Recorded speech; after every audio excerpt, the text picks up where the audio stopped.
Guess what? We have another call. Welcome to the wonderful world of CSI.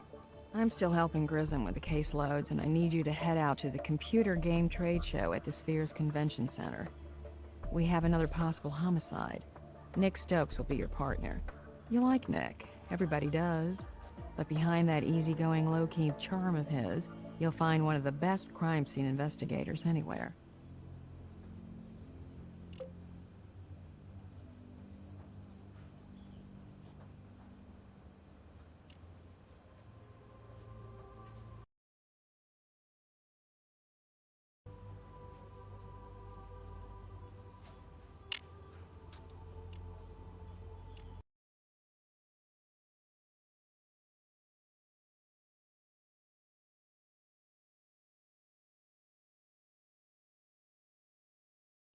Guess what? We have another call. Welcome to the wonderful world of CSI. I'm still helping Grissom with the caseloads, and I need you to head out to the computer game trade show at the Spheres Convention Center. We have another possible homicide. Nick Stokes will be your partner. You like Nick. Everybody does. But behind that easygoing, low-key charm of his, you'll find one of the best crime scene investigators anywhere.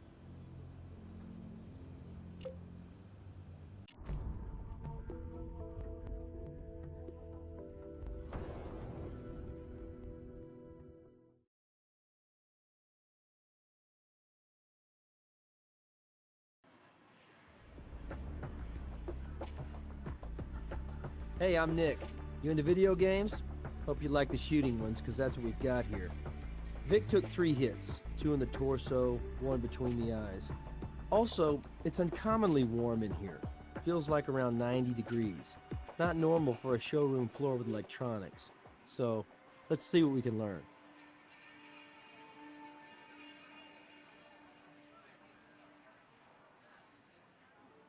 I have no idea.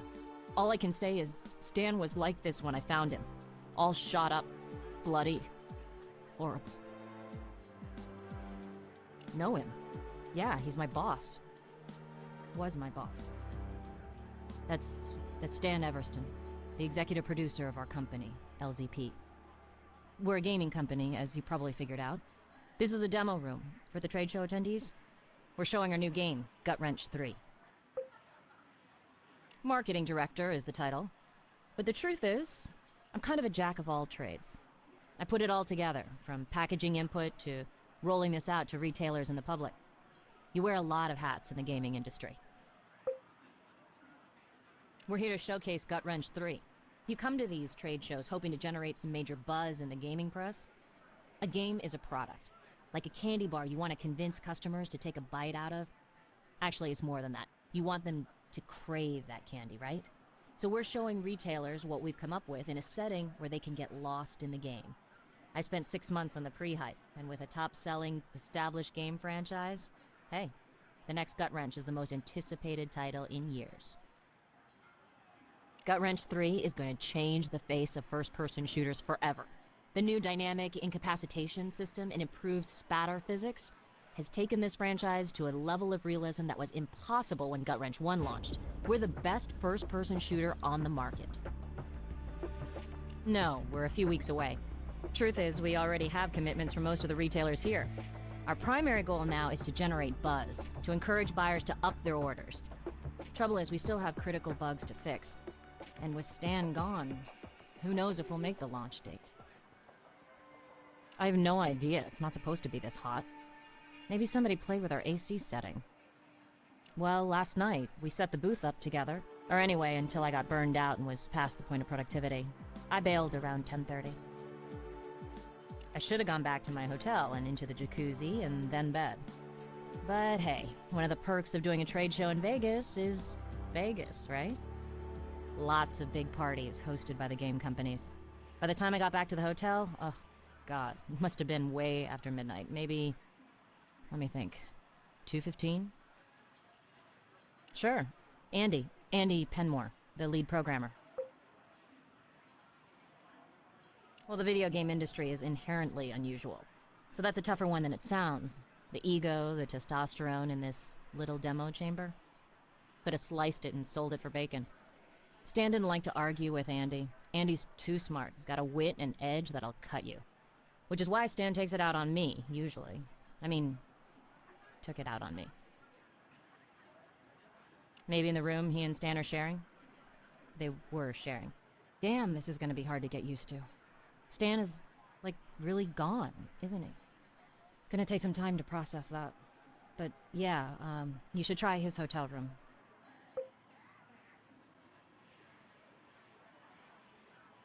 Looks like this area is clean. Way to be thorough.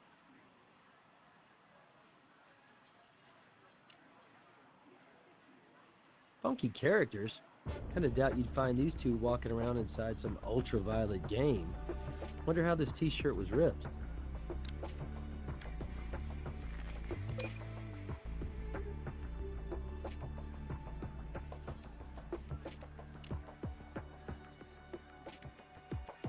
Looks like this area is clean. Way to be thorough.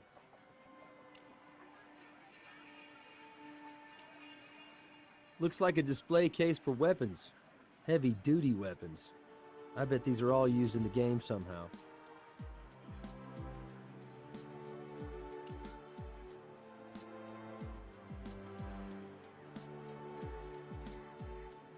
I've heard of life imitating art, but this is taking it a little too far. Can't be a coincidence that our Vic's body was found in the same posture as the guy on the poster.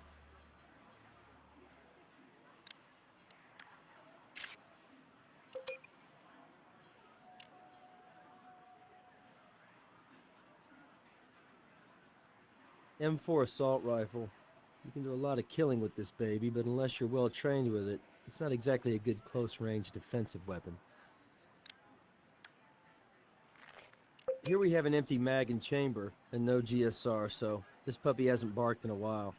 Also, its barrel has been modified. It couldn't fire real bullets if it wanted to.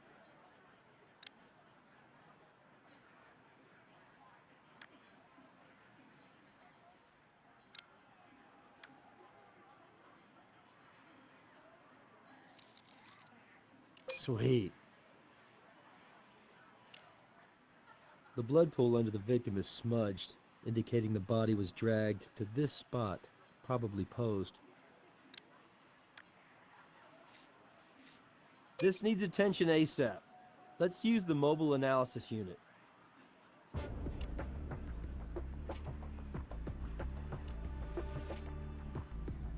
You know, I'll play just about any kind of video game, but I think I'll pass on this sucker. I see enough carnage on the job.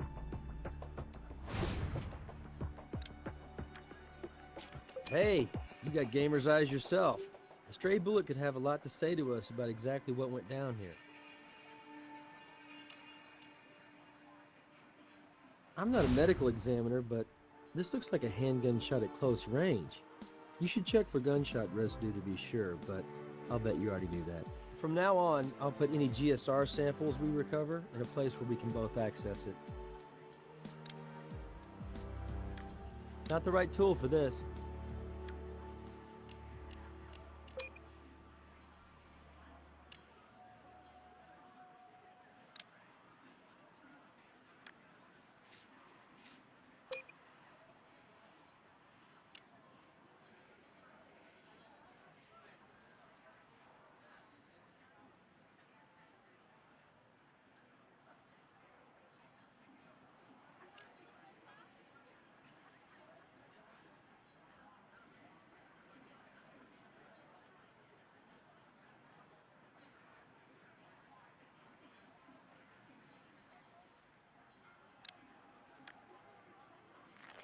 Yep, the ID confirms this is Stan Everston.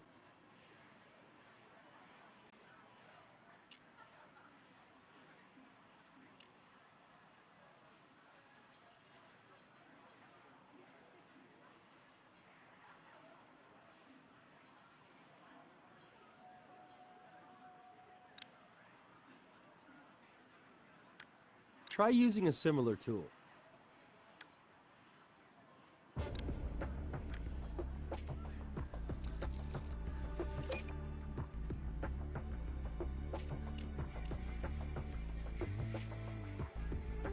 It's not one of ours.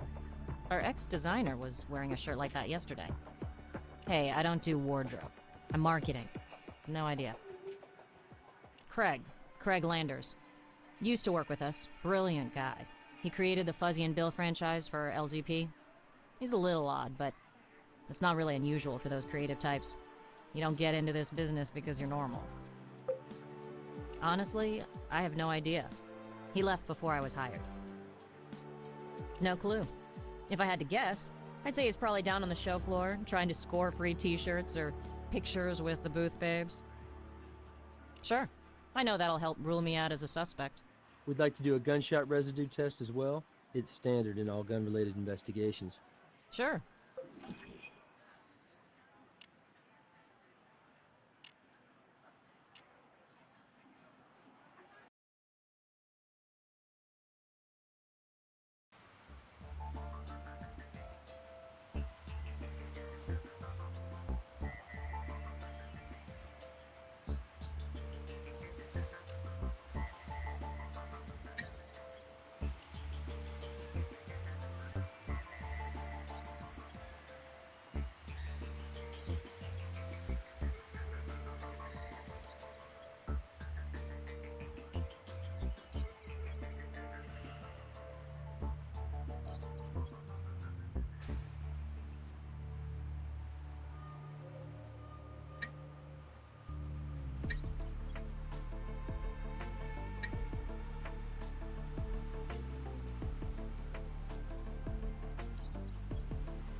Hello!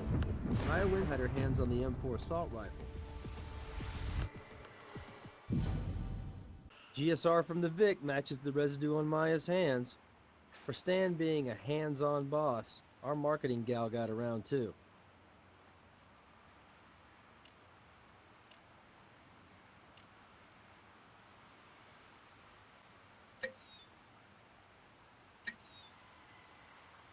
Blood on the floor is Everston's, suggesting he was shot inside that demo room.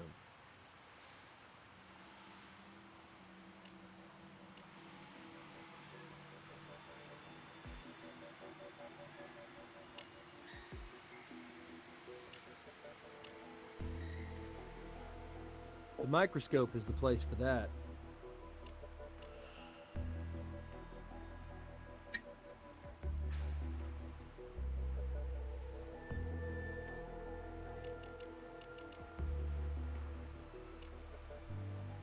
We've done all we can do with that item. We've done all we can do with that item. Let's run this evidence by Brass. We've done all we can do with that item.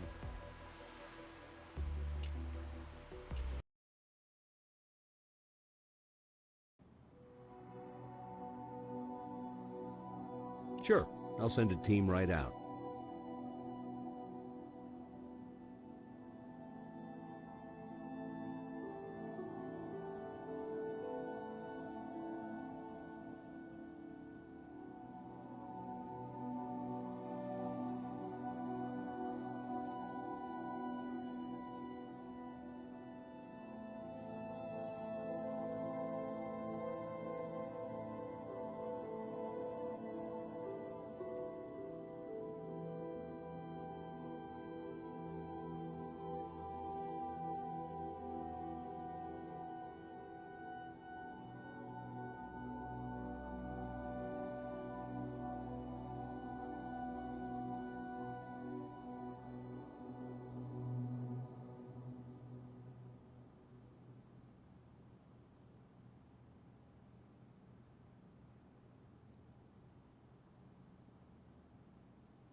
This is recent bruising within an hour or two of death, revealing a clear knuckled outline with a strange pattern.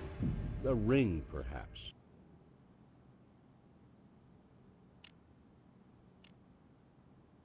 I would put it between 1 and 2:30 a.m. Normally a body cools at 1 to 1.5 degrees Fahrenheit per hour, but the officer at the scene reported the air conditioning was off all night, which throws off the standard computations. With 3 shots to the body, blood loss collected from the floor is consistent. Your victim was very likely shot at that site. Glancing at the body, I figured the shots to the chest were probably fatal. One penetrated the right lung and bounced around, filling the lungs with blood, suffocating the victim. Only that wasn't the case here. Not much blood in the lungs. The shot to the head was fatal. Once it entered, the brain shut down and immediately stopped all bodily functions. Note the scattered nature of the gunpowder specks surrounding the entry wound. Some burned, some not, indicating the shot to the forehead was fired 12 to 16 inches away. Here are the rounds from the chest cavity. They're 22 LR cartridges based on the 2.5 gram average weight.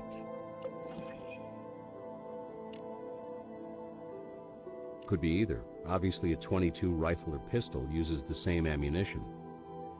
2 very different angles of entry. 2 straight on, relatively, in the chest, but the forehead shot indicates an upward angle. Since you found the bullet in the wall slightly above the victim's chest, this tells us our Vic had fallen before the fatal headshot was dispatched. I've got nothing new to report on the Vic.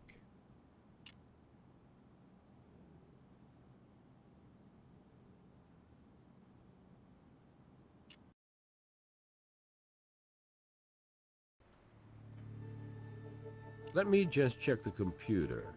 Okay, Mr. Everston was sharing a room with Andy Penmore. Next door is the gunslinging Ms. Maya Wynn. All checked in yesterday afternoon, Sphere Hotel. I've been pulling double shifts due to the workload, but I was able to get this for you. Stan Everston. No priors, much less convictions. Pretty well off. At least enough so to live in Beverly Hills, CA. Wife's been at home all week with their newborn son. The late Mr. Everston was executive producer at LZP Entertainment. He's worked for several big companies in the game biz, worked on several high-profile titles, but he has a rep for pushing people to new heights, and sometimes pushing them too far. Finding enemies won't be a taxing task. We have a very angry lady who likes to hold guns, and she also has GSR in her hands that matches the GSR on the Vic. Yeah. Let's bring her in for questioning.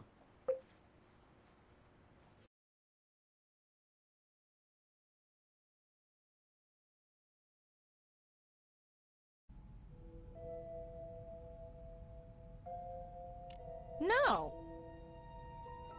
I'm the one who rented the thing. Why wouldn't my prints be on them? The rest of the weapons are still waiting to be picked up at the gun club. I brought the M4 assault rifle over early to ensure it would fit in the display. The realism of our game stems from the fact that every in-game gun is modeled after the real deal, and we had them here at the booth to make that point. This industry is heavily male-oriented, including the retailers, and everybody knows boys like toys. So I brought the toys for the boys to look at. No, we originally arranged to rent replica guns for the show, but when we picked them up, they all had a red cap on the muzzle. Gut Wrench 3 is all about realism. There's no way we can display weapons that are obviously toys. This was a last-minute wild idea I had, out at the gun club. I suggested we rent them from the club, and Stan loved the idea. We were at a firing range, and, keep this to yourself, but I overslept after partying last night and skipped my shower. I created a team-building exercise to boost morale to blow off steam. It was also part of our marketing position, how we put realism into the game. It was a photo op. We had our pictures taken while firing guns for sending out to the media.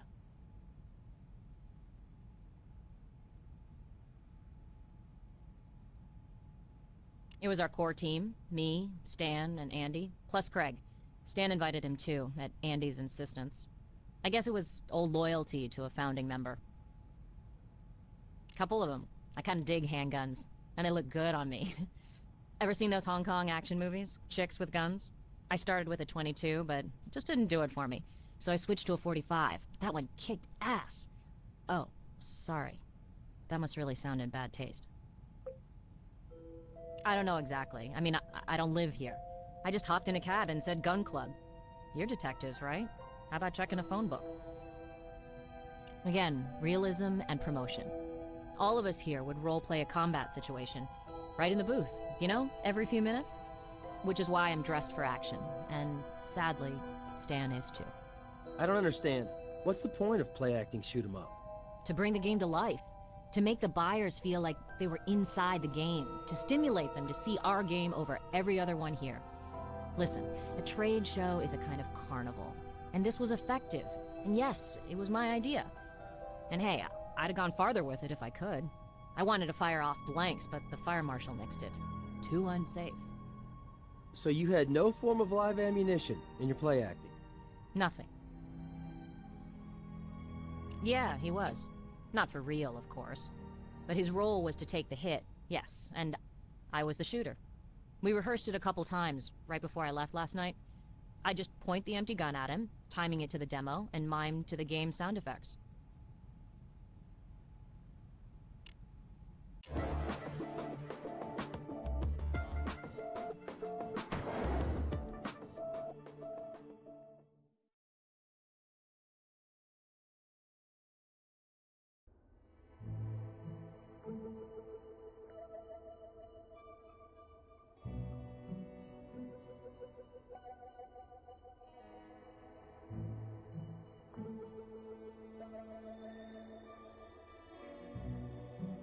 Perhaps you have some ID? We're with the Las Vegas Crime Lab. We have a few questions. Yes, I'm Andy Penmore. Is this about Stan? He never came home last night, but then this is Las Vegas. I'm afraid Mr. Everston is dead. Is this some kind of weird joke? Craig behind this maybe? Or Maya? More of her off-the-wall publicity? I've been up all night slaving over some final tweaks Stan wants, and I'm in no mood for practical jokes. No joke. He's dead. Murdered. In your demo booth. No. He was shot 3 times, Mr. Penmore. That's why we're here. Oh my god. This is real. Really? Stan's my friend. He can't... We were just together last night, so... My god. This is no game. This is real, Mr. Penmore. Just last night, in the demo room, putting finishing touches on the presentation, looking for bugs, discussing these final tweaks. God, I can't believe this. I headed back to my hotel room at around 1 in the morning. Stan wanted me to get on those fixes, and he stayed at the booth, preparing for the media demo today. No, nobody I saw, anyway. Sure, this is a disaster, personally and professionally. I'll help in any way I can. Anything you need.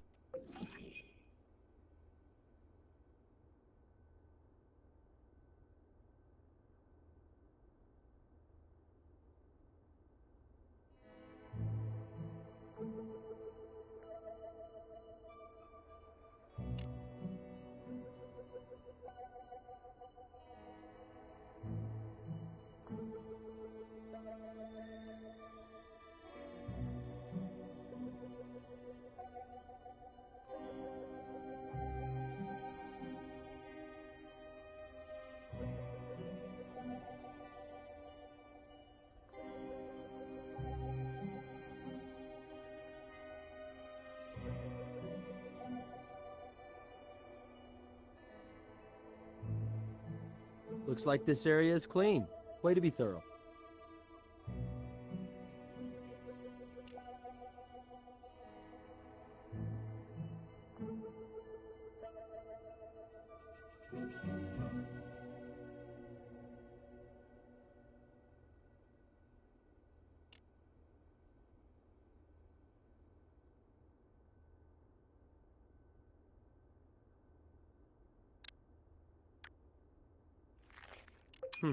Vic had a cell number, but we didn't recover a phone from the body.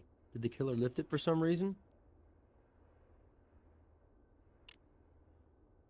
Hey, a scorpion. Maybe we ought to call Grissom.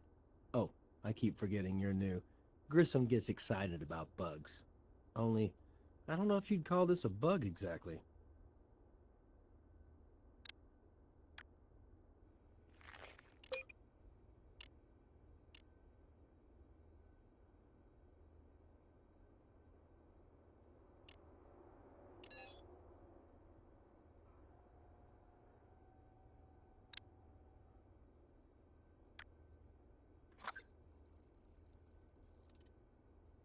Email's corrupted. A virus, maybe?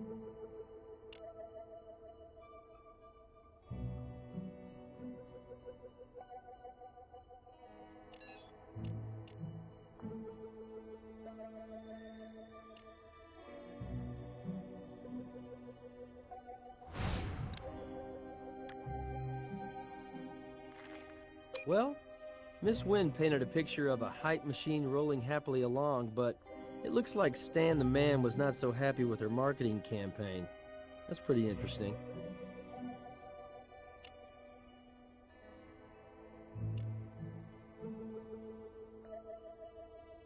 Sure, of course. At a big show like this, he'd be dead without it. Oh, sorry, poor choice of words.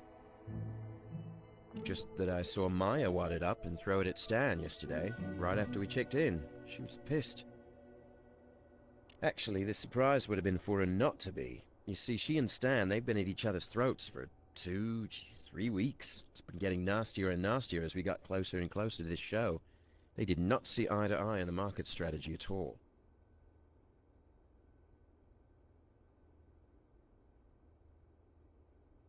Stan's. Well, looks kinda bad, sort of sick at the moment, but I let this friend of ours do that as a practical joke. Thing was dead, couldn't hurt him, and Craig said Stan would get a kick out of it. Those two were always doing that kind of thing to each other, so I just went along. Hell no, it was dead. Couldn't hurt him, or me for that matter. He's a game designer who was one of the founders of the company with Stan, even before I arrived. He left about a year ago. His sense of humor is kinda out there, call it an acquired taste. For example, just before he left the company, when he was working on Gut Wrench 3, he put in a cheat code that lets you kill the boss. Of course, killing bosses is common in shooting games. At the end of a level, it's usually big bad guys or grotesque monsters or whatever. Not yuppie businessmen who look exactly like Stan Everston. You had to be there. Anyway, this was about the time Stan fired him. Gee, I have no idea. He drove here on his own just to attend the trade show and hang out with us. I couldn't give you his license under hypnosis, man. It's some SUV, American make, I think. Ask Maya, why don't you? Craig was hitting on it pretty hard yesterday, and they were getting friendly. Saw him exchange phone numbers. Let me think. Yeah, he had it, because he text messaged me right after I got back to the room. Asked me to order a Cobb salad from room service and have it waiting for him. Thing's still sitting here, wilting. Yeah, it is. May we collect it as evidence? Well, I know I said I'd do anything to help out, but there is a line. I have a lot of stuff coming through here, like time-critical bug reports on the game. I'm sorry, I can't give it up, especially since it has nothing to do with Stan's death.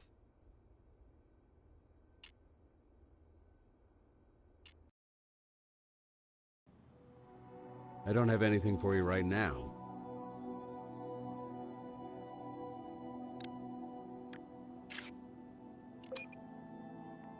These marks are insect bites, or more precisely stings.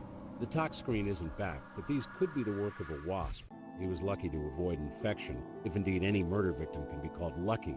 With fresh clotting like this, the man got stung within the last 48 hours.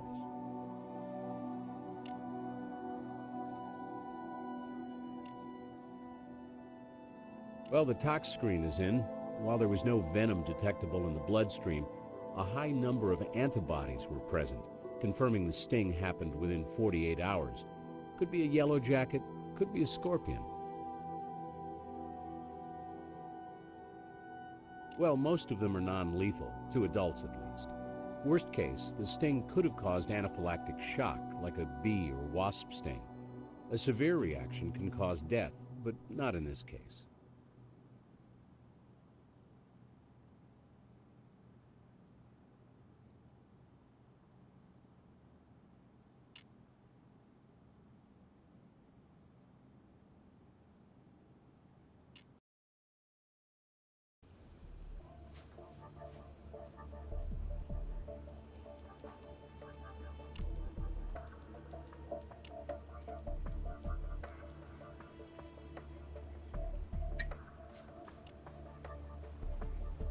Looks like our Vic was busy making friends right up to the end. With a text message this close to the time of death, this could have provoked an attack. Or the messages could have been sent after the murder. Maybe somebody used Everston's cell phone to send messages, going off the time of death. Hey, how's the video game case going? It's not game over yet. We've got some suspects, including a high-strung marketer, an aloof programmer, and a mysterious designer. Any good physical evidence yet? Nothing substantial, but it's still early in the case. We just ran his phone messages. It looks like he sent this message just before he died. Maybe. Didn't Doc Robbins report the time of death was estimated? And you didn't actually find his phone at the scene. If Stan sent the last message just before he died, where's his phone? Maybe someone else sent that message after the murder and then tossed the phone. You know what Grissom would say. Yeah. Follow the evidence. We've done all we can do with that item. We've done all we can do with that item. We've done all we can do with that item. Hey, looking for a hint?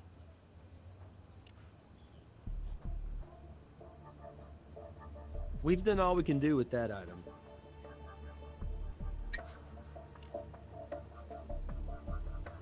I would have encrypted this little number myself if I was standing up to a boss like that. I've printed this love letter out for you.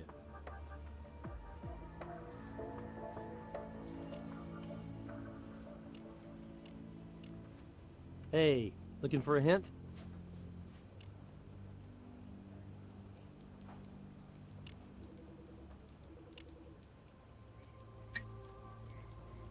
We've done all we can do with that item.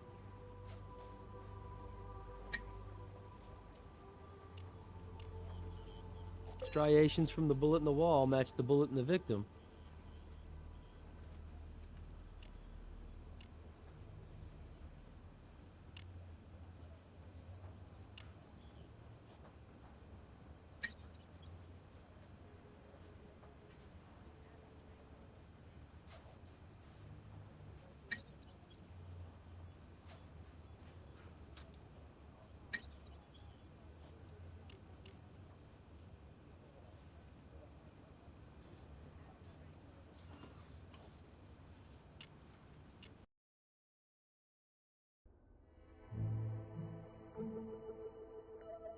I wasn't keeping track.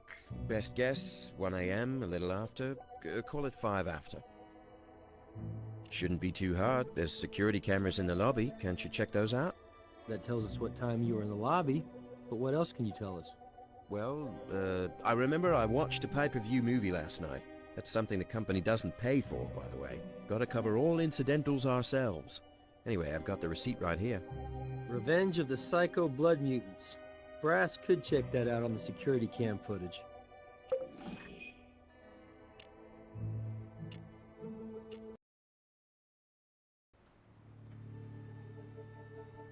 No problem. Here you go. Line of Fire Gun Club, 3727, North Ralston Avenue.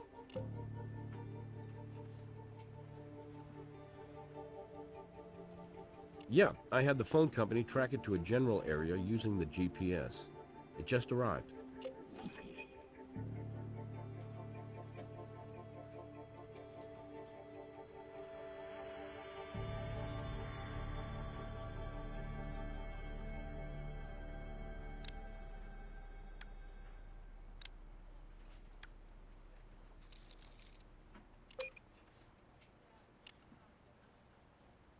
The security chief at the Sphere says their videotape puts Andy Penmore returning at 1:08 a.m. and staying put. Maya didn't get in until 2:15, giving her a half hour to do who knows what. With the hotel connected to the convention center, she has opportunity, all right.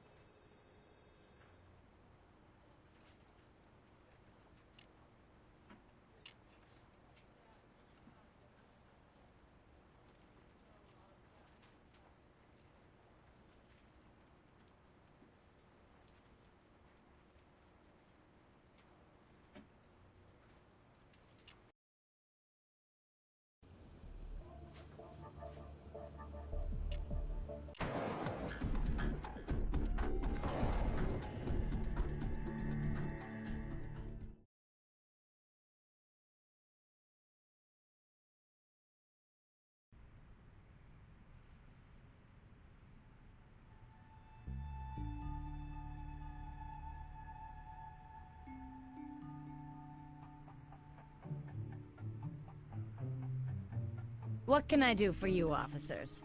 Las Vegas Crime Lab. We have a few questions we need to ask. The only group we had was from a video game company. A small group, just 4, but they charged it on a company card.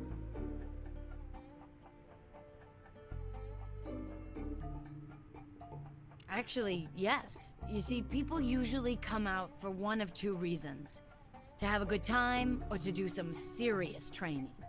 These 4, well, if I'd had known what kind of mood they were in, I don't know if I'd done business with them. They were at each other, really nasty insults, arguments, 2 in particular. Which couple was, arguing? A young Asian woman and an older guy. Handsome, I'd say. They were in a huge fight. I mean, over the top to where I thought they might come to violence, which is not good in this environment. I came out and told them to get their act together, or they'd be out on the sidewalk where they could fight without guns in their hands. We can check the sign-in sheet for sure, but best I remember, in the evening, around 8 till maybe 10. We are pro-police here at the gun club. You guys are the first line of defense, and we back you all the way. Private lane number 1 is still in the condition they left it, so hey, do your thing. A useful list of who had brought what to the party.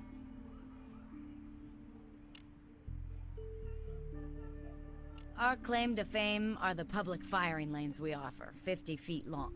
Patrons can rent weapons from us or bring their own. We offer guns for purchase as well, and our members get lower prices, lower rates on our services. We're responsible operation officers. We're all about gun safety here, offer classes for the whole family. But we also offer a tactical training course to police and military personnel. I'm sure some of your colleagues have utilized our services. For example, our changeable walkthrough course with simulated real-world environments. Set of firearms? More like an arsenal. But understand, we don't rent out functioning firearms. Well, they function to a degree, but they're modified for non-lethal pellets, for legal reasons. What kind of non-lethal ammo does it fire? Paint bullets, but not paintball exactly. These are the smaller variety pellets used in high-tech tactical training. These suckers pinpoint. And just because you can't get killed doesn't mean you want one of these paint pellets pelting you. They leave a whale of a welt. No, not without substituting a real barrel onto the weapon, and even then a special adapter has to be installed. And, well, it would be more trouble than it's worth. And we don't rent the real barrels out, if that's what you're thinking. Seems to me one of them did, but I'm hazy on who, and what caliber the weapon was. I mean, I see so many guns in this place. But it'll be on the sign-in sheet. We're all over it when somebody brings their own gun into our space. Now that you mention, the one who seemed to be the boss, fella who paid for the session, Stan Everston, he bought a .45 auto and some ammo for it.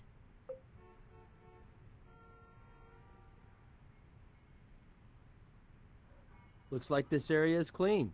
Way to be thorough.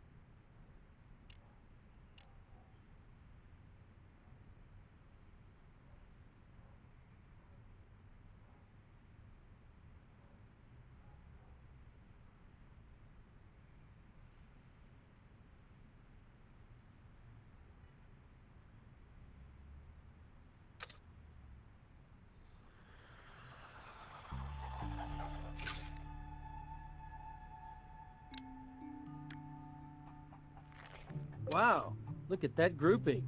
That kind of shooting takes considerable practice.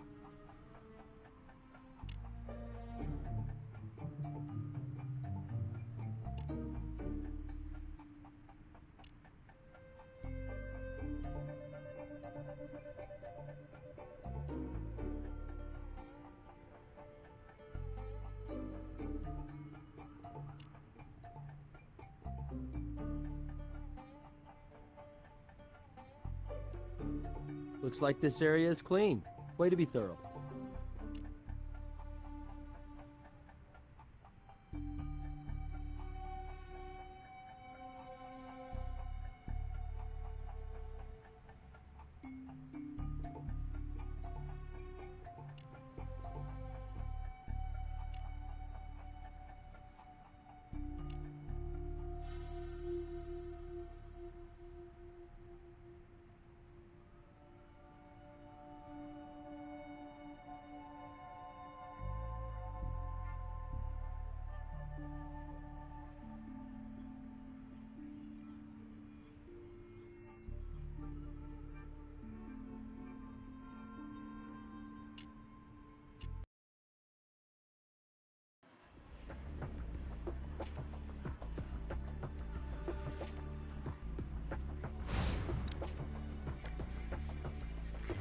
.45 automatic.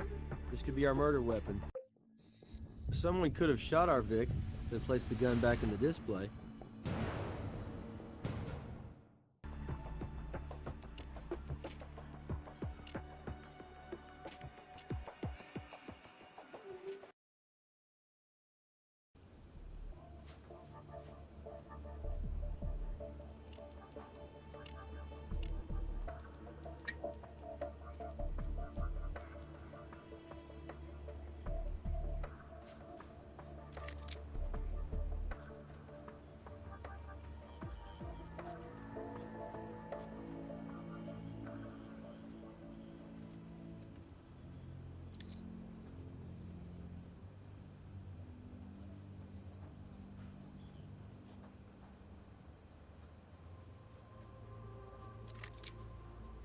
Okay, let's fire a bullet from the .45. This will give us a striation sample. The .45 appears unmodified.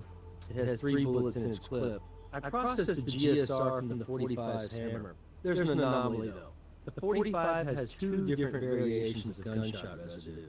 One matches the .45, but the second is from some other bullet. I ran the serial number through firearms registration database, and the computer tells us this isn't a gun club gun. It was owned and registered to our victim.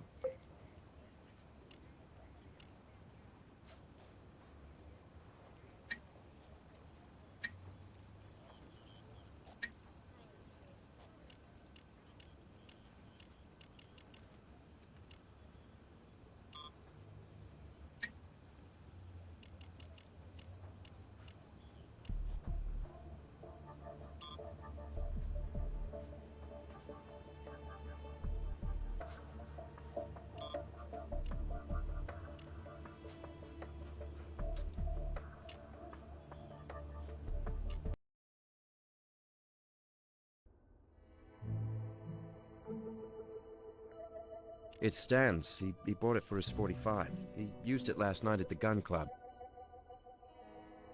I've divulged everything I can think of.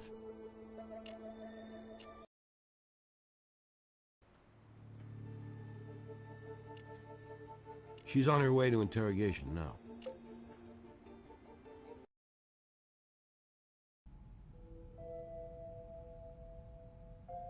Hardly at all.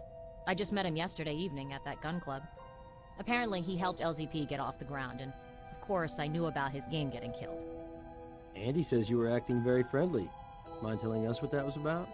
What happened to what happens in Vegas stays in Vegas? You're still in Vegas. What happened? Look, let's keep this confidential, because I got a life back home. Have you ever met somebody at a party or something and clicked and wound up in the backseat of a car? I found Craig a little bit cute last night, and I was half drunk. When did you leave his car? I left Craig around 1:30 or so, in the AM. I didn't threaten his ass. He was pushing too hard, and I told him to back off. That's no threat. So when you say, keep pushing and I will push back, you meant that in the nicest way. All I meant was, clean up your act, or I'm out of here. Listen, these video game guys, they're kids. Eternal kids. Well, I'm not a kid. But I do have a kid, a 10-year-old, who I like to see now and then on the rare occasion. And as a single mom facing week after week of extended periods of crunch time, well, enough's enough. It's just not worth it. How about a boss who demands everything and doesn't appreciate anything? A micromanager who changes his mind with the wind and saves up the biggest changes for the last minute. The smallest concern, the biggest ordeal imaginable. How's that for a complaint? Anything else? Well, Stan would go on and on and on about needing to get real, to bring the gritty reality of combat into not just the game, but my campaign, while dealing with a media backlash as well. So how can you reason with a guy like that? You tried at the gun club and it was like shooting blanks. So you decided to shoot him with something else. And here's where I break down, right? Under your expert interrogation? Sorry. I hated the jerk. He was driving me insane, but I didn't kill him. Argue is a little strong. We raised our voices, but hell, it's loud in a firing range. I guess maybe I started to kid him, you know, and it got out of hand. Just childish crap, like this insulting text message he sent me the other night. Really pissed me off. Oh hell, I don't remember. I mean, it's a dead issue, right? Sorry, that sounded bad. I just mean, the guy's gone. Let's cut him a break. Look, when you get hired for a job, it's because you got the right credentials, right? I've got a master's in marketing, but Stan thinks he knows how to do my job better because he's a guy. These last 2 weeks, man, they've been brutal. What do you mean? The company's come under a lot of critical fire lately, over the same old blah blah, excessive violence, lack of morality. I tried to tell him that negative publicity was a good thing, but he told me I just didn't get it. I'm a woman in a man's world, you know? If a girl doesn't play hardball, she gets rolled over. I worked too hard to have some chauvinist like Stan keep me from reaching my goals. I mean, I'm sorry he's dead. He was talented. This wasn't anything you'd kill anybody over. A professional disagreement that got a little ugly, is all. We rented the weapons from the gun club. I have no idea if they were modified or not. I didn't purchase any ammo. They were for show only. Stan couldn't see renting a .45 automatic when he just bought one. Sure, it was real. Hadn't been modified for safety, but hey, it was unloaded. And it's not like somebody would be walking around the trade show with a pocket full of bullets. Yesterday that sounded more reasonable, I admit. Well, he said he bought it for the company. It's the first weapon the art and sound staff used as reference. Andy thought he could program the game more realistically if he was familiar with the weapon, with its physics, as Andy put it. As I said, we are all about realism. The game has to be convincing.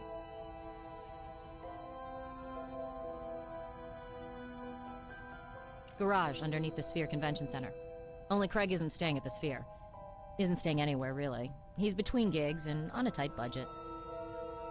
A new GMC Envoy. I even know his license plate because it was personalized after the characters in his game, Fuzzy and Bill. FZYBIL, I think. We have security video showing you getting back to your room half an hour after you left Craig's. Your hotel room was less than 5 minutes away. What, you stopped to gamble? No, I'd already gambled enough going for a one-night backseat stand. In fact, I sat at the curb and just held my head in my hands and thought about my life and my kid, and I said I was human. A tired human who let go for once. Fresh air felt good. I'm a professional, but I'm human, okay? He was unprofessional and would not let the hell up, so I snapped back. That's one of those bad things about text messaging, you know? You wind up writing things you'd never say.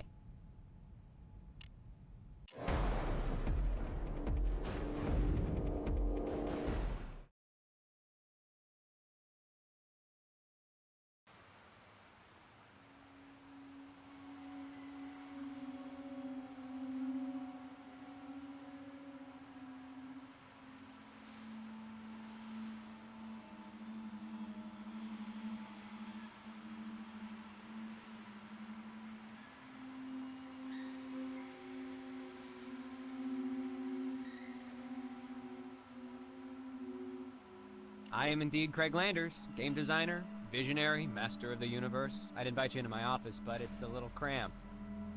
What's up? Ooh, sounds serious. I'll see if I can whip up a few answers. Is it serious, guys? Must have been, yeah, last night sometime. Why, you looking for him? Try the LZP demo booth. Dude lives there. Dude died there last night. Murdered, Mr. Landers. What is this? What, some kind of joke or something? Hey, you're not kidding, are you? Hey, that's crazy. He was breathing the last time I saw him, which must have been around 10 p.m. after the party. We walked to my car, here. He was like my brother.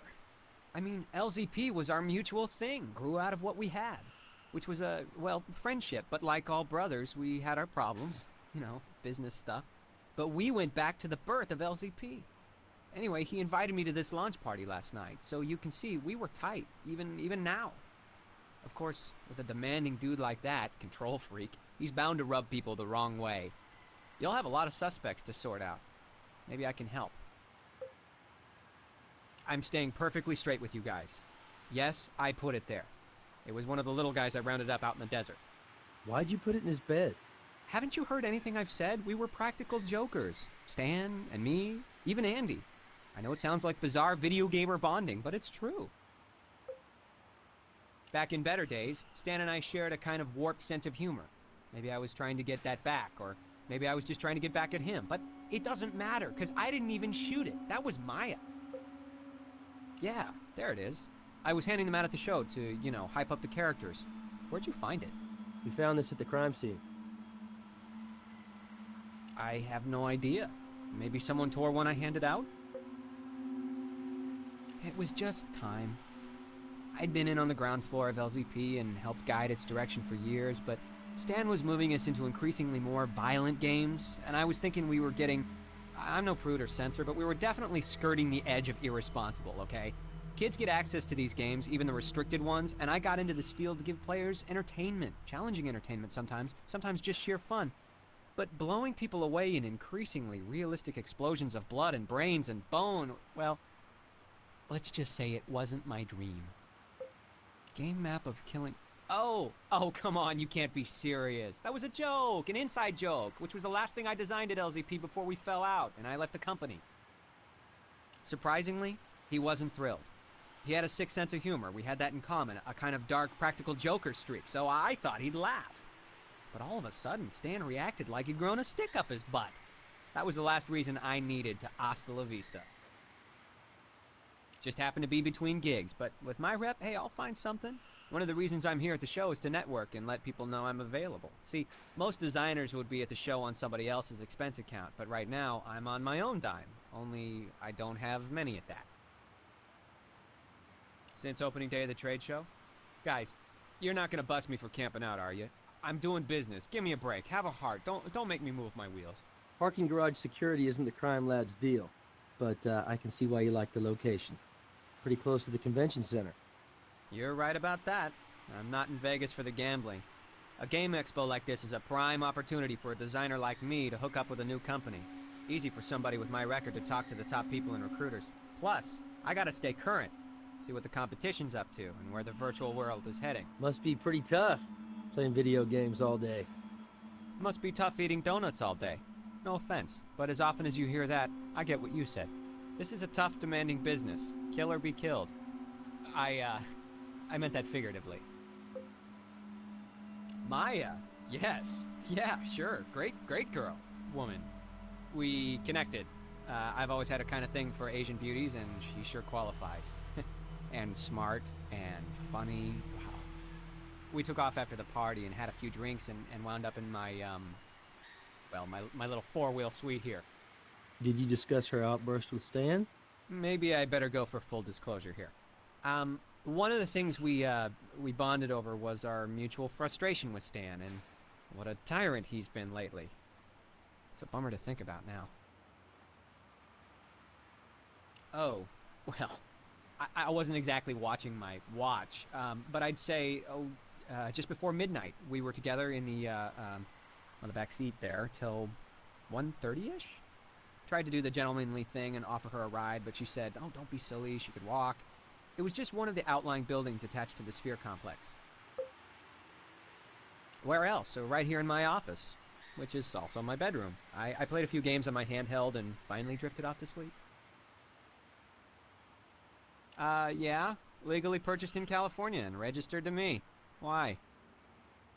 Did I break some statute or something? It's just Stan and Andy suggested I bring it. Something about getting the team into the reality behind first-person shooting games. Stan knew I have a gun and know my way around firearms. He thought I could give the gang a few tips. Hey, I do want to help, but they say a man's home is his castle, and right now, these wheels are all the castle I've got. I know all about my rights, including you needing a search warrant first. That I'll do. I'm not trying to be a jerk or anything. Stan's death is a shock to me. Do your tests.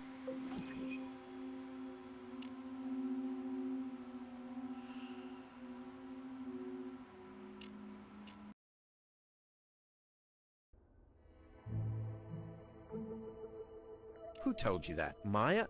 Typical. Trying to make me look bad, take the heat off her after she was screaming at Stan, which is why she was having problems with him.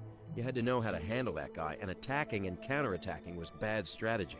If you don't mind, let's just get back to the question. Did you ask Stan Everston to buy you a gun? Of course I did. How else could I program a game this realistic without understanding the actual physics of the key weapon? Also, our art staff needed it for reference. Is any of that hard to grasp? Look, I never shot anything more real than a Super Soaker. Not that Stan took much convincing. He'd been wanting to buy a gun for himself for some time. He had a genuine paranoid streak. Only now that he's a murder victim, he doesn't seem quite so paranoid, I guess. Since the start of the company, I was the first guy he hired. He could be a tough guy to work for, but we were also friends. Anyway, it was his dough and his contacts in the biz that got the company off the ground. Of course, it was my contribution, my game code, that made the company a player. I write the programming code. Back in the early days, programmers like me were God. We designed the games, created the artwork, did all the programming. Only as the industry's grown, it's got more specialized. So my code is still what makes it all happen. I am Gut Wrench 3. Well, like I said, leave isn't exactly the word. The dude was canned, and he hasn't been able to land a job ever since, and it's been months. He's living out of his damn car, you know. Craig didn't mention being fired. You sure he didn't leave on his own? Dude, I was there. It was a raving blowout between those two. As for what was behind it, well, we were all working on Craig's little game, Fuzzy and Bill. We slaved on it for months and months, and it sold squat. It was total hard drive crash to Craig's ego when Stan pulled the plug on the promised sequel. Canceling the game was a shock, but Craig held on, thinking he could design Gut Wrench 3. All through development, those two were at each other's throats. And last night, they picked up right where they left off, screaming Match City. We were at the demo booth, getting it ready, and I took a break. Shouldn't have left those two alone, I guess. I could hear them yelling at each other, really tearing each other bloody gaping new ones. Oh, I'd forgotten about that. I do remember Stan bitching about his foot itching. He said he'd got a couple of wasp stings just before he flew out here. Not his weekend, huh?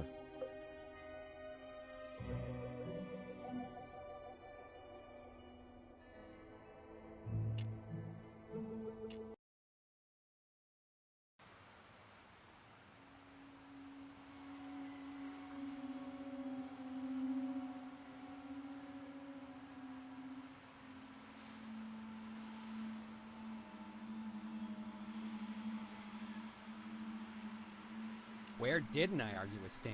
We fought like brothers, I told you that. Why? Did that creep Andy say... Look, it's no big deal. I don't know what Penmore's problem is anyway. Hell, I'm the one on the outside. He's the one with part ownership of LZP now. He was the new brother. Replaced me in Stan's heart and company. Technically, I was fired. But let's just say I already had my desk cleared out. Why does that matter? What was the reason you were fired? The real reason or the stated one? Because, you see, officially, I wasn't a good fit with the new vision of the company. But really, it was our disagreement about the future of LZP. And my desire to have a little goddamn responsibility about who we were selling our products to. The pisser is... I get so steamed just thinking about it. I trusted him when we set things up. So he wound up owning my intellectual property. And I'm left at square one.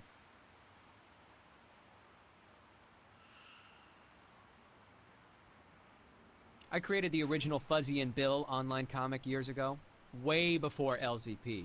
Then I sold Stan the full commercial rights for $1, on the understanding that he would make it into a game with me in for a big share as an employee of LZP. We published, the game didn't sell big, but it had a following. Stan decided to bury Fuzzy and Bill, not just the video game, all other merchandising too, just to put me in my place. There the property sits, still at LZP, and here I sit, out of work and no way to make a nickel on my own creation.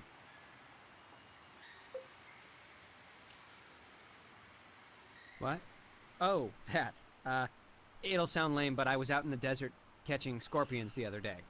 Little critters scurry around the rocks, you know, and these are my, red badges of stupidity. You telling me you actually got into a fist fight would sound less lame. You could save us a step by letting us take an impression of your ring. We can get a warrant. Easy, but... I got nothing to hide. Actually, I got nothing, period.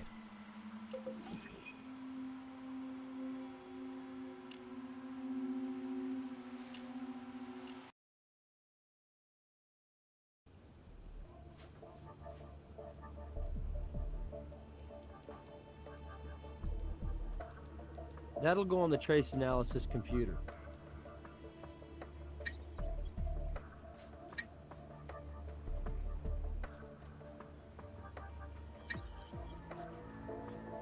Craig had his hands on the weapons case. Another potential link to the crime scene.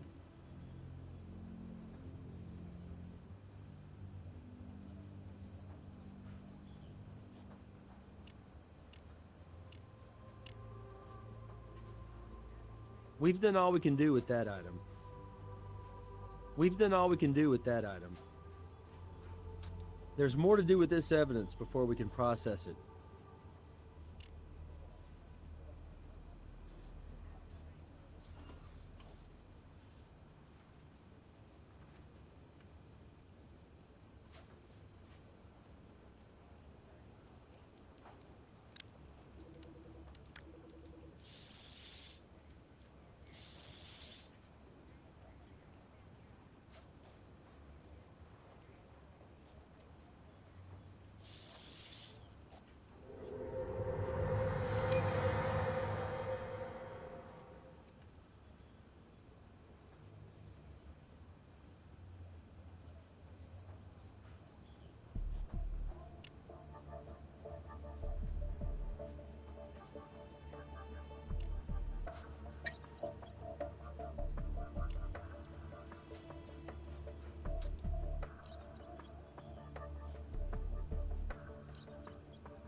I'm starting to wonder how anti-violence Craig Landers really is.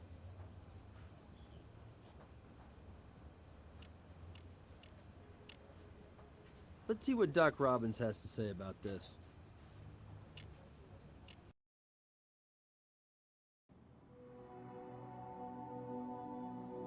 The bruising patterns match up to these markings. Also, the bruise had a very large white blood cell count, which only happens when the person hit is alive. That means this ring struck Stan Everston before he died.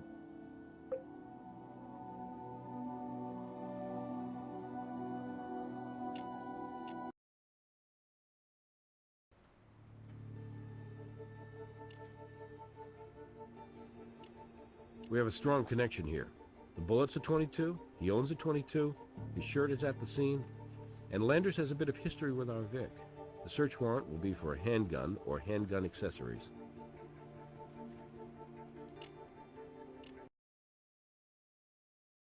So the crime lab's back. I was just thinking about you because our new gun club magazine came in, and it's got an article about something you were asking about, modifying guns. Take one. They're complimentary. I can't think of anything else for you.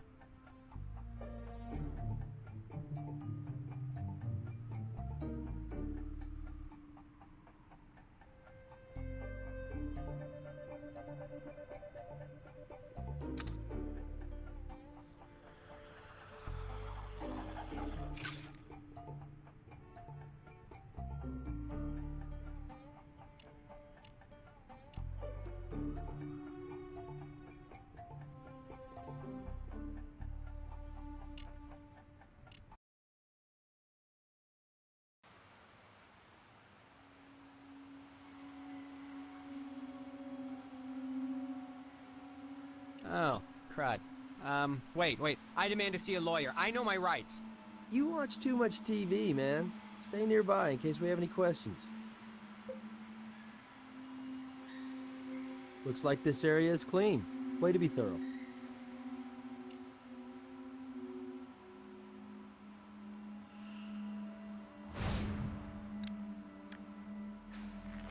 Ah yes, the mysterious 22. At last we meet.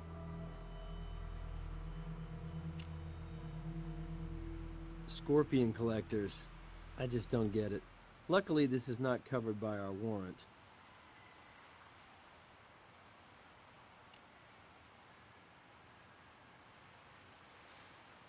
This guy takes his gaming seriously. but it's not covered by our warrant.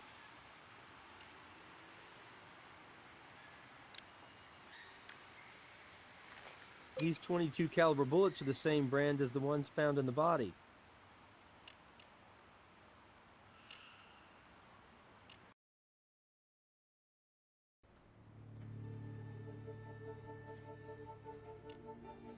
She's on her way to interrogation now.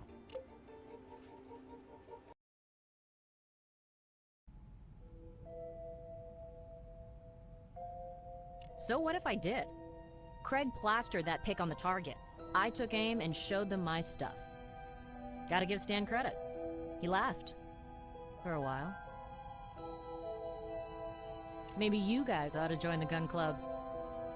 Me, I was raised around firearms. My dad was ex-military and his big hobby was hunting. Plus, I didn't have any brothers and kind of went the tomboy route to please Daddy, who trained me in guns from grade school. But I never could bring myself to shoot animals, so I was strictly a target range girl, and I have the medals to prove it. I used my experience to help Andy with his in-game physics simulations. Not that he showed any gratitude. After all, I'm only marketing. He's the coder. No. I know Craig wanted his job back. Maybe my looks and charm weren't the only thing Craig saw in me. Maybe he also wanted to know about the state of office politics. Anyway, in his car we were griping about Stan, and Craig told me he tried to talk to Stan back at the convention center, but that it hadn't turned out so hot.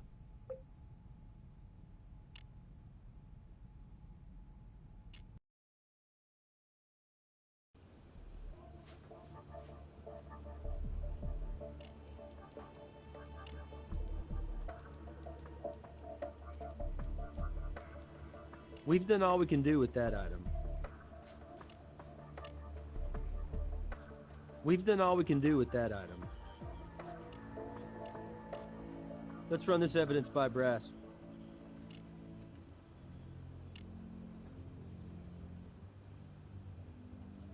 We've done all we can do with that item.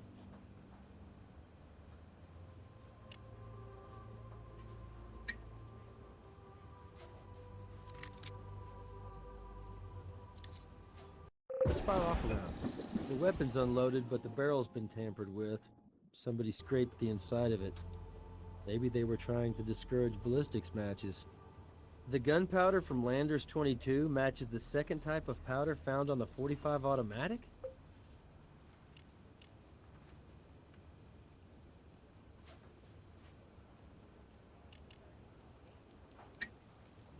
We've done all we can do with that item. The striations don't match, which is not a shock, considering the barrel's been tampered with. So I'm not ready to rule this out as the murder weapon. It would be nice to know whether this gun was futzed with before or after the crime. Our ousted game designer either knowingly or unknowingly provided the bullets that killed his former boss. The problem is, somehow all three of our suspects fired these rounds. The electron microscope confirms the gunpowder found on the forehead wound matches all three of our suspects' hands. This definitely muddies the water a little bit. What's up? We have a real mystery here. Let me lay it out for you. We have a .22 caliber bullet that we found in the body. Its GSR matches this box of .22 bullets. We also recovered a .22 handgun owned by one of the suspects and have found the same GSR traces on it. Okay. But ballistics don't match, so this weapon didn't actually fire the bullets into the Vic. Sounds like you need to find a different .22. Well, there's one more twist. The .45 handgun we found at the crime scene also has traces of the .22 bullet's GSR on its hammer. But, as you know, it can't fire a .22 round. That's true. But didn't I overhear something about modified rifles from the gun range? Yeah, but that's out. It only fired paint pellets. Same concept, Nick. How do you fire a non-standard bullet from a weapon? Modify the weapon. I'd go back to the gun shop and see what else they know.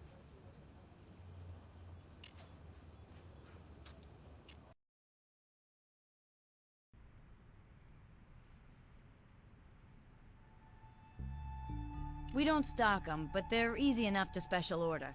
Those kits are fairly popular, because they let you train with less expensive rounds. .22s are way cheaper than .45s, and more common, too. Heck, around here, you can buy .22 cartridges at convenience stores. No, the only thing they bought was bullets. You don't have to be a gunsmith. Anybody who knows his or her way around a gun could do it in a couple of minutes. Don't even need special tools. Would you like to order one? No, thanks. We have our own sources. No problem. I'll pick one out of the wall for you.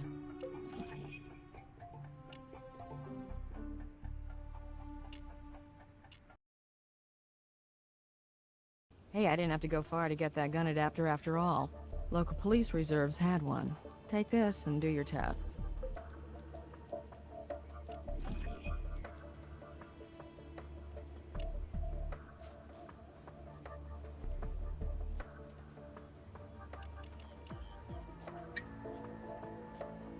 The microscope is the place for that.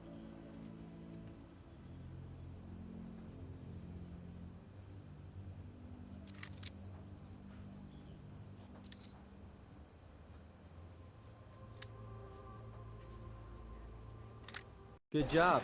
Next stop, ballistics lab.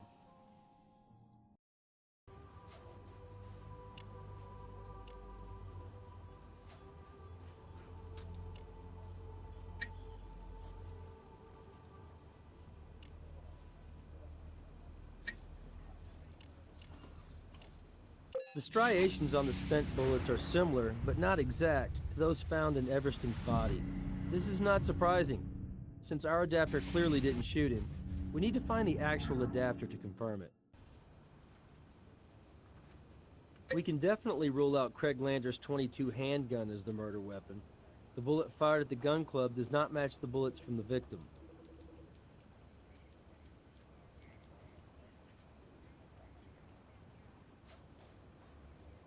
We've done all we can do with that item. We've done all we can do with that item.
I'll get my boys to start searching for it immediately.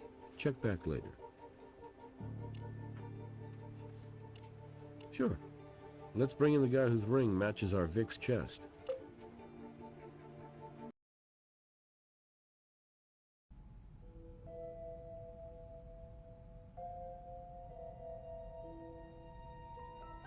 Well, you tell me, detective. I let all of them, Maya, Andy, even Stan, fire my gun that night. Any of them could have screwed with it.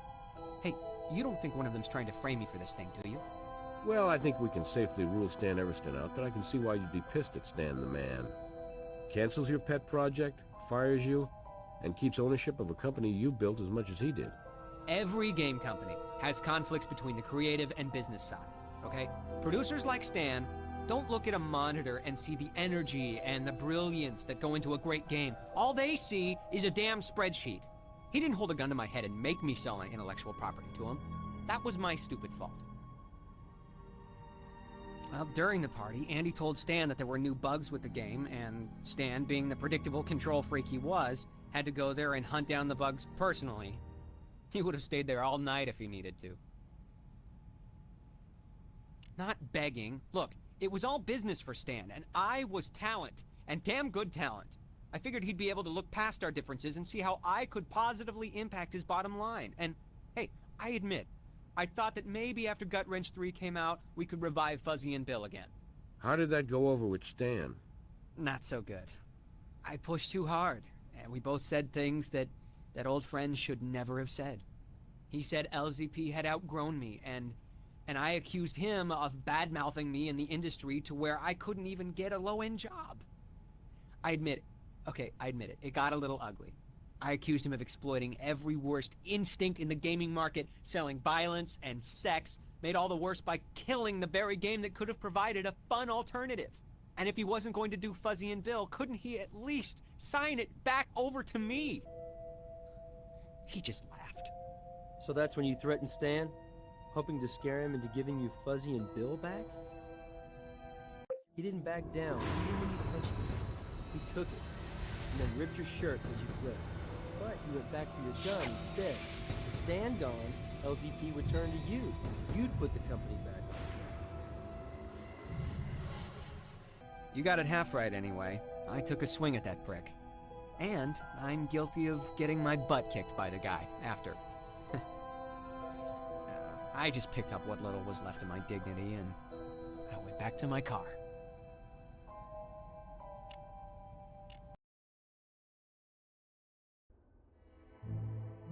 I've divulged everything I can think of.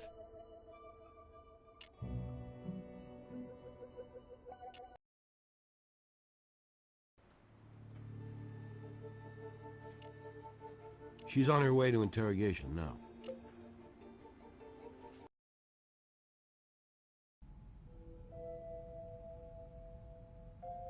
They had a lot of history before I got there, you know?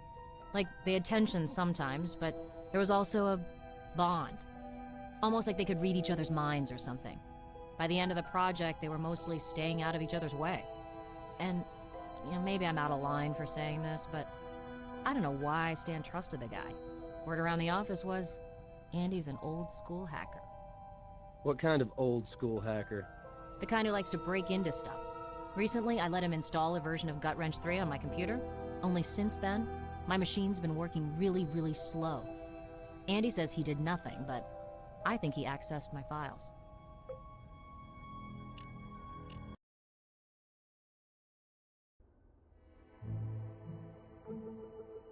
Actually, no, but I should be soon. Stan promised me a piece of the corporate pie because of my stellar work on Gut Wrench 3.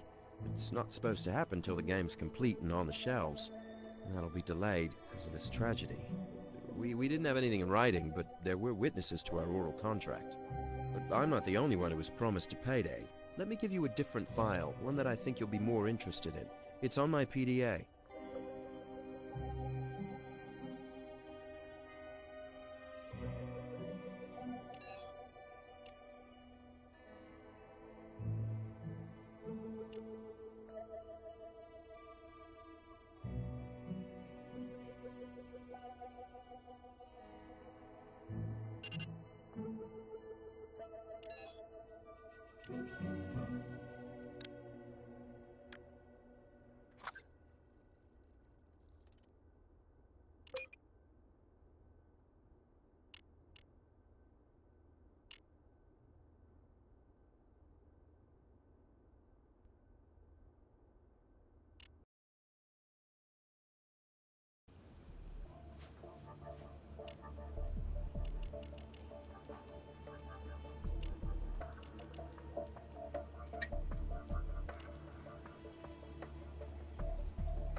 Press coverage of Gut Wrench 3 is tied to Maya Wynn's payday.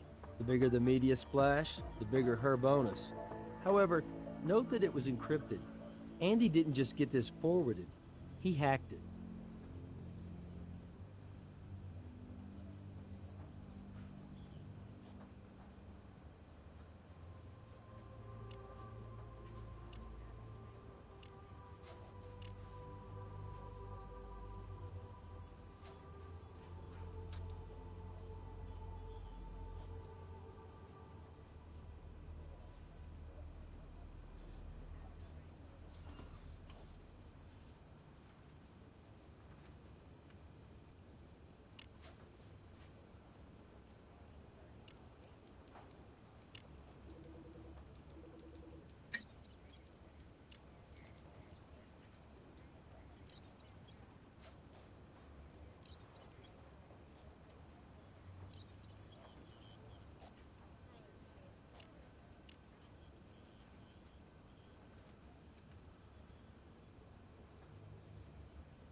Let's run this evidence by Brass.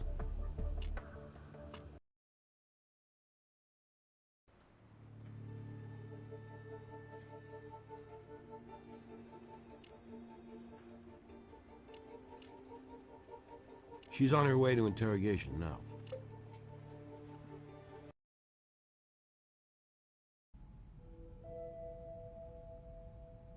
From day one, it was part of the job offer that convinced me to sign up with LZP. I had offers from 2 other companies, both bigger, you know, but this was a real opportunity to make my mark. And a box of money. Why would a marketing person rate bigger money than the creative side? Marketing is king in the entertainment world, and the game industry is an increasingly bigger part of that world, with marketing campaigns that run to the millions. More sometimes than goes into the game themselves. A great game that sits on a shelf is a flop. A weak game that flies off the shelves is a win. And we're looking at a crime scene that seems designed by a marketing whiz, aimed at generating a lot of press. Vic posed like the body on the game's poster. It's genius, really.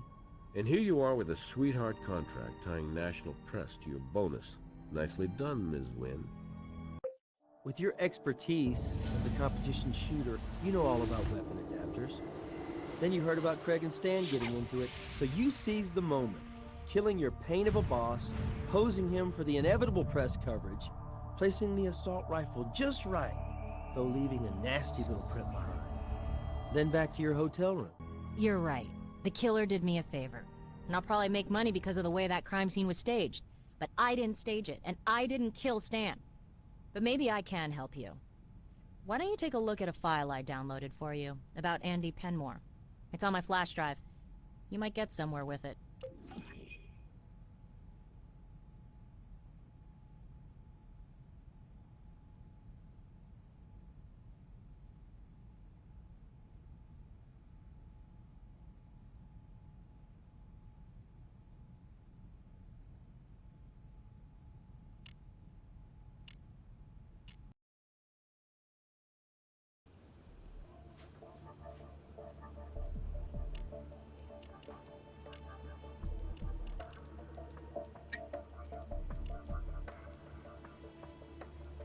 Let's run this evidence by Brass.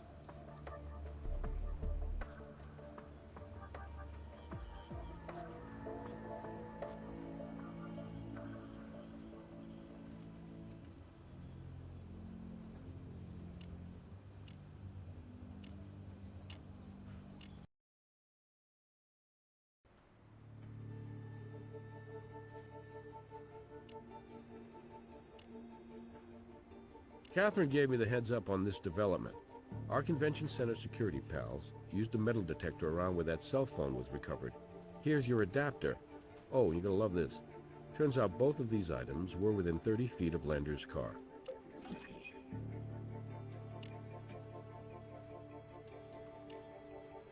He's on his way to interrogation now.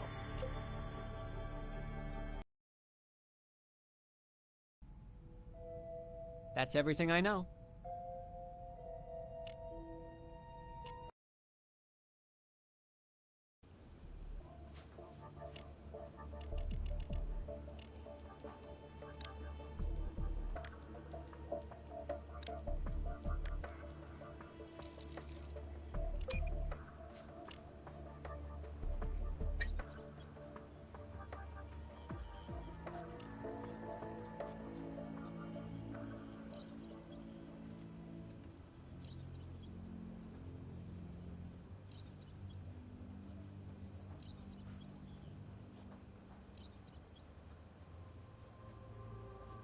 The evidence suggests that Andy Penmore had possession of Stan Everston's cell phone, and now we have Andy's fingerprint on the gun adapter, tying him to the murder weapon.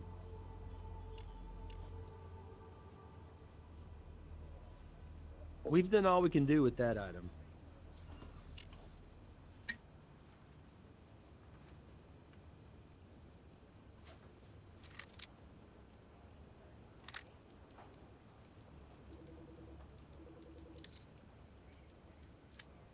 Good job. Next stop, ballistics lab.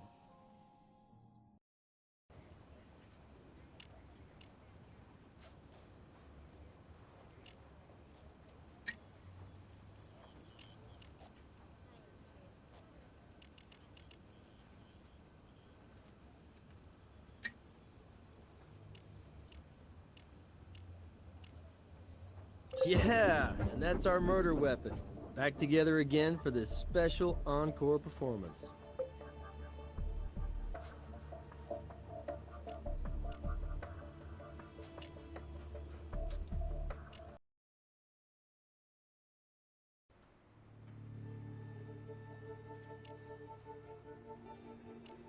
Andy's prints are on the Vic cell phone and on the murder weapon adapter. Time to stop all the games and play for real. Let's arrest this guy.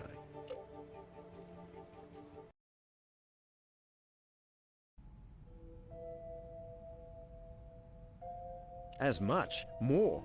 Try 8 days in a row. My eyes are burning right now from sitting at a monitor, making this game fly. Was that what you bargained for? Actually, yes. Everybody in the game industry knows that long hours is part of the deal. I'm in this field because I love it. I'm a lucky guy, making games for a living. What is this, some stupid attempt to entrap me? It's no fake, Andy. Well, then Stan Everston was a fake. If this is true, he was planning to renege on my piece of the action. Bastard lied to me. If I'd have known this, you really would have a right to look at me as a murder suspect. But I didn't know, and I didn't kill him. Though I'd like to strangle his ass right now. Well played, Andy. But a gifted hacker like you? You've known about that email all along. You're reaching, but you aren't touching anything. Read my lips. I never saw this stupid thing before. Anyway, when Stan was killed, my stake in the company hadn't kicked in yet. What would I have gained killing that liar? You didn't have a stake yet, and you found out you never would. Not unless you removed Stan and brought in witnesses who heard his oral contract to you. Andy, we found the cell phone, we know about the adapter, and your prints are on it. Then there's the little matter of you being the last one to see Stan Everston alive. I wasn't the last one to see him alive. The killer was.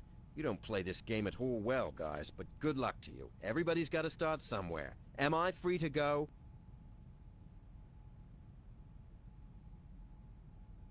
How could I do that from my hotel room, which is where I was when he was killed? Sure you were.